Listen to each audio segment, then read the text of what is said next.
and welcome to installment number 8 in this guitar rebuild. So we are finally ready to start fixing up the body, finishing it up, filling all the cracks, doing all that sort of thing. So in the previous one you would have remembered that we took the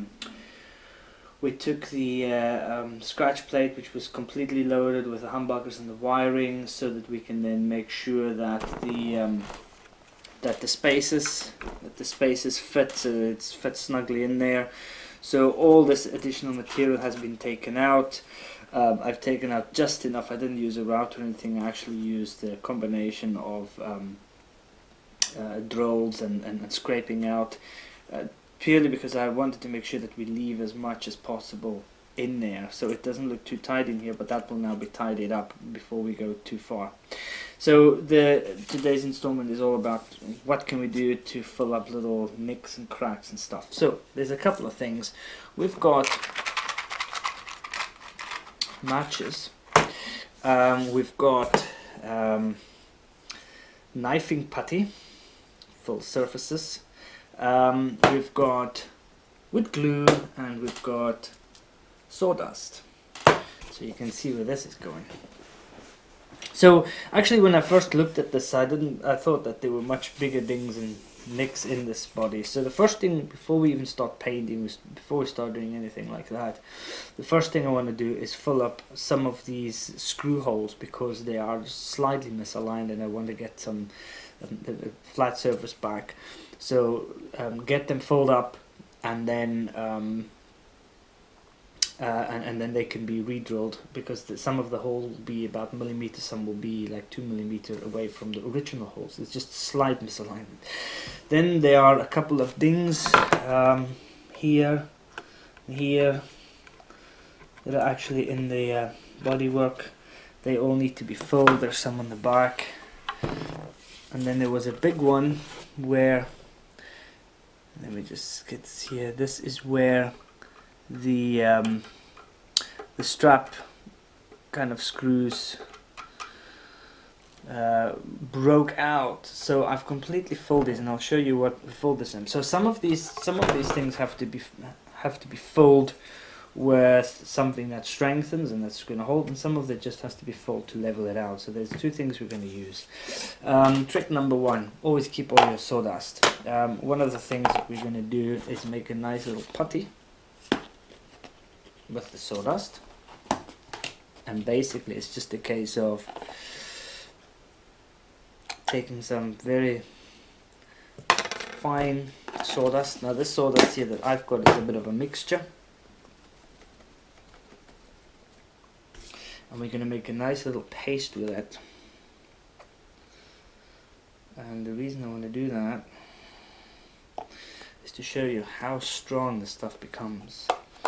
So if you've got deep holes that you need to fill, this is a really good way of doing it. You just fill these, make a nice thick paste. Now the way I like them is that the paste actually feels dry, not too runny.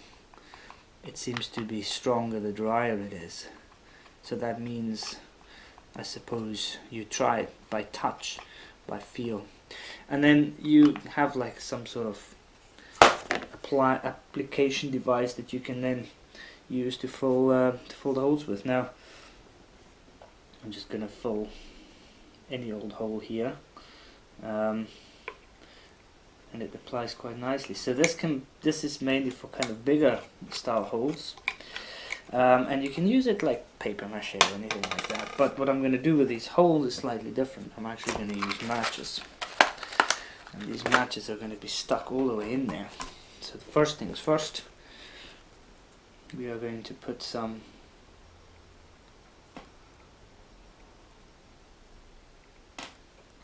might help if we open the damn thing. We're going to put some it's important that this gets done this way, because you can't really fold these holes. If you had to fold them, you had to constantly slowly but surely make this paste up, and then slowly fold it from the bottom. This way it's much easier to get it all done in one shot.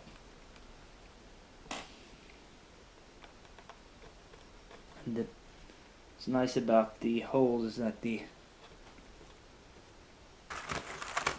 matches fit perfectly. You can get a really nice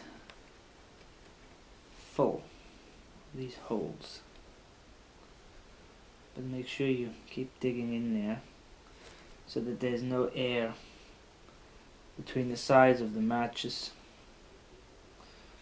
And there we go. Between the sides of the matches.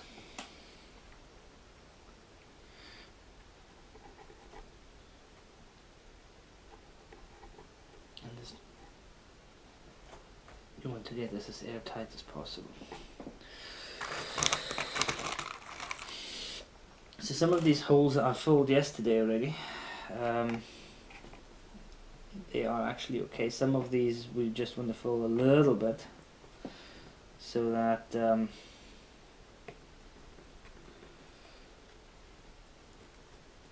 like this one here, because the whole idea is that these are actually fine. I'm just gonna put a bit in there because I want the screws to stick again nicely when I put screws in. Now, there we go. This is a really quick and easy way to do it. There are probably better ways, but this is one that has proven it to me that they are very good folds and they last. They're very stable. So the other thing that that I like to use is this filler. This is not for wood, and one of the reasons is because I only use this for like low. And what you do with it is you actually make sure you've got some good contact, so you actually kind of get the hole a little bit deeper than it was.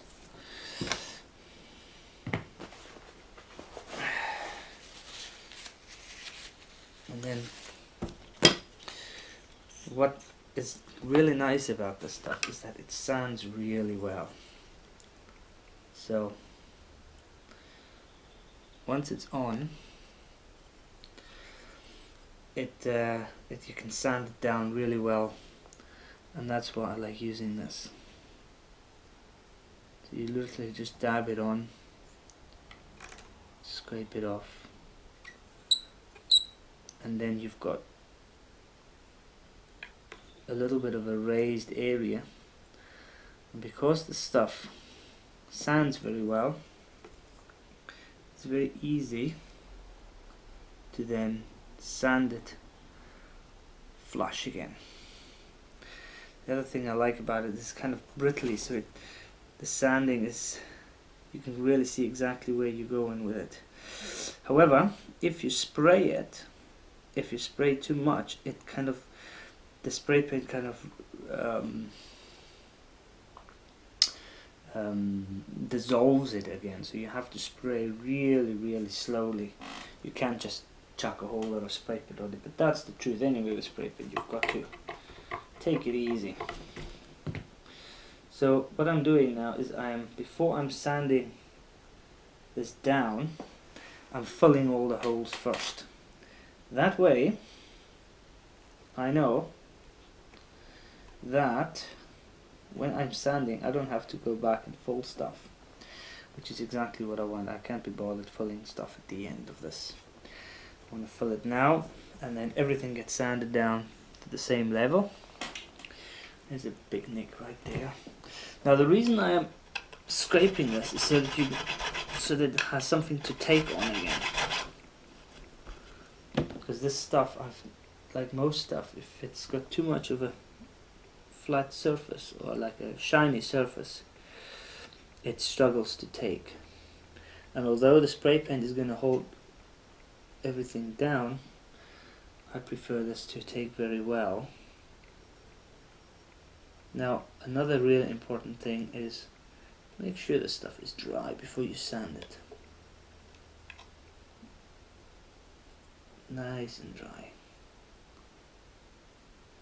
So there's lots of little things. I'm going to carry on and do this in time, and we'll leave it there. So to sum up, keep your sawdust. It's a nice wood glue. Make a nice paste with it. If you have to fill big deep holes, do it slowly but surely, so that that you don't have the situation where you've got thick like globs of it where the inside can't dry because the outside is dry beforehand and the inside always stays kind of wet. And it sets really strong, and it also sets fairly fast, so you should be able to by the next day be able to start using it. There's one more hole that I need to fix up here.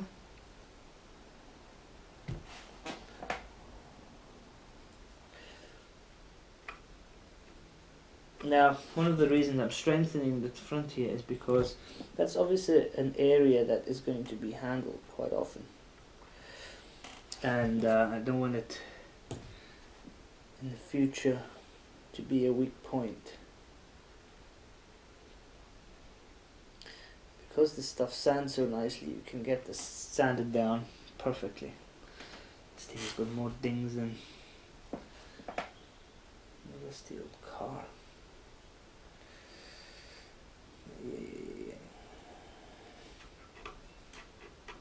Might have been an idea to make this actually an aged guitar, huh? Would have been easier. Anyway, so there's a couple of methods that you can fill these dings. The best one is actually to show you what this is. This is knifing putty, and it's actually for full surface scratches and stone chips, and is mainly used for cars. But I don't think it really matters because I've used this before and it works perfectly for guitars. Anyway, that's all for today. Thank you very much. Goodbye.